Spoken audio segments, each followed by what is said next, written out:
Happy Sunday! How are we?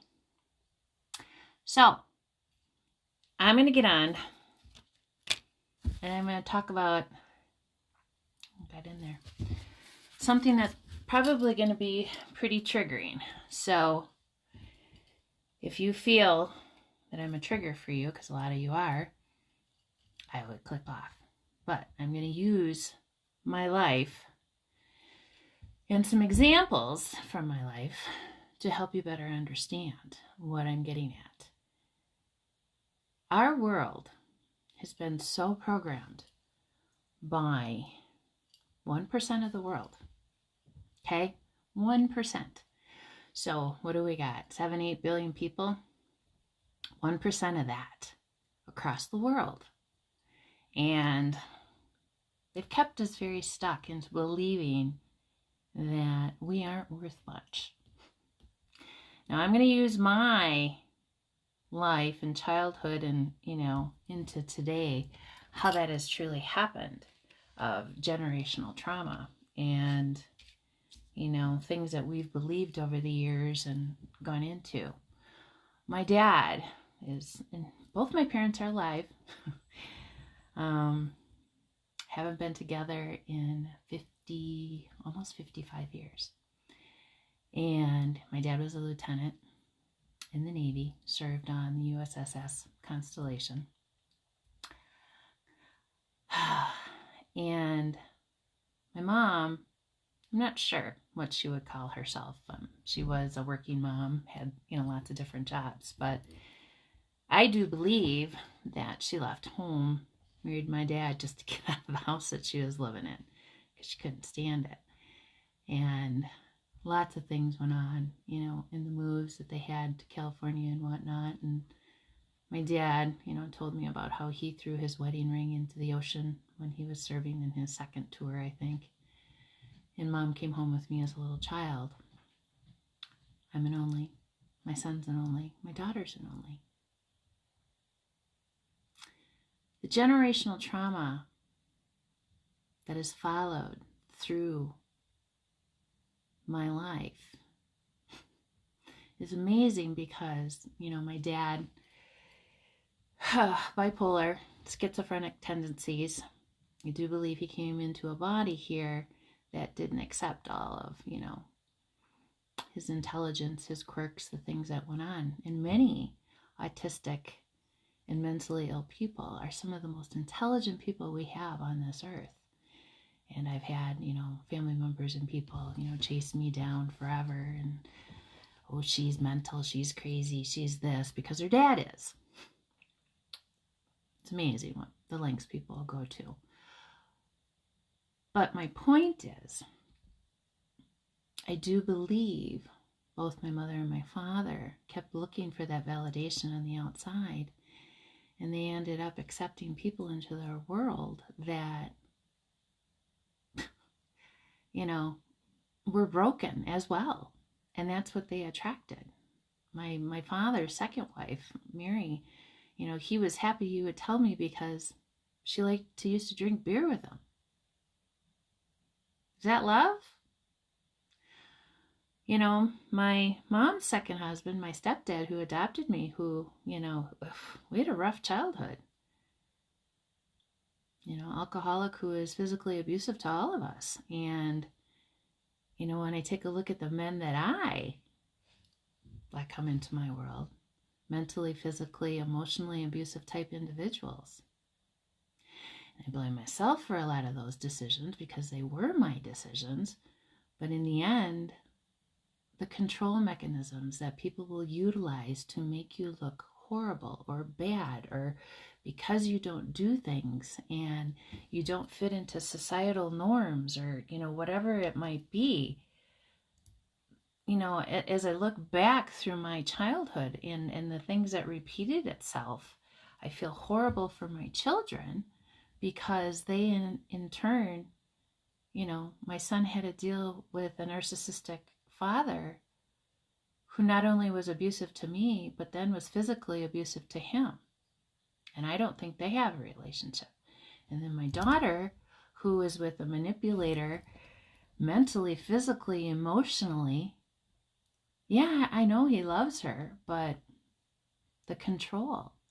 And when people lose control of you in the way that they can make you look bad, and it's the only thing that they have is to make you look bad so that they can look good, are broken on the inside.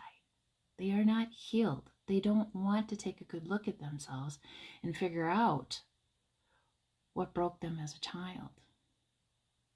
And I know both baby daddies and both ex-husbands didn't have the greatest of lives either. But they never wanted to take responsibility for themselves and their actions and the things that they did and how they treated other people because of it. And I'm hoping, maybe now as they've gotten older that they've, taken a look. But I had to learn how to get over the guilt and the shame and the decisions that I made because I didn't realize the generational sabotage, basically, and the self-sabotage that comes along with that. And, it's followed me all of my life. And my spirituality, I was raised in Missouri Synod Lutheran, and I questioned a lot of that over the years. I always had, questions, and even when I would bring it up, it was always, shunned or whatnot because it never made sense to me. And the more I studied, and the more I realized, and the more I looked into things, that there's a lot of things that have been taken out. The original Bibles, they're hidden under the Vatican somewhere, and all the books that were taken out because they made sense and they talked about universal laws and, the tarot readers and the people, that had those gifts. Why did those people have gifts? Because they were tapped in on the vibrational level. We are spiritual beings in a human body, having a human experience. And when people try to control, hence this political system, and I feel bad for all of you arguing out there, and I do post a lot of different things, but it's to get you to realize both sides have shit. Both sides have stuff. Both sides are trying to hide a lot of things that went on. Trump isn't a god, he isn't, but he's exposing so much. But I think he's learned over the years too.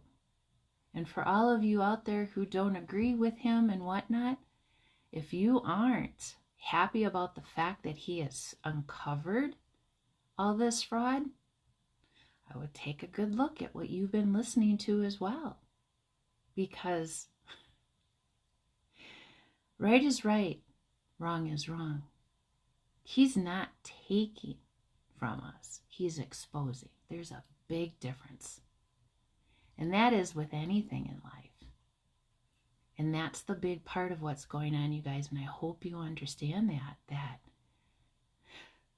the dark is being exposed.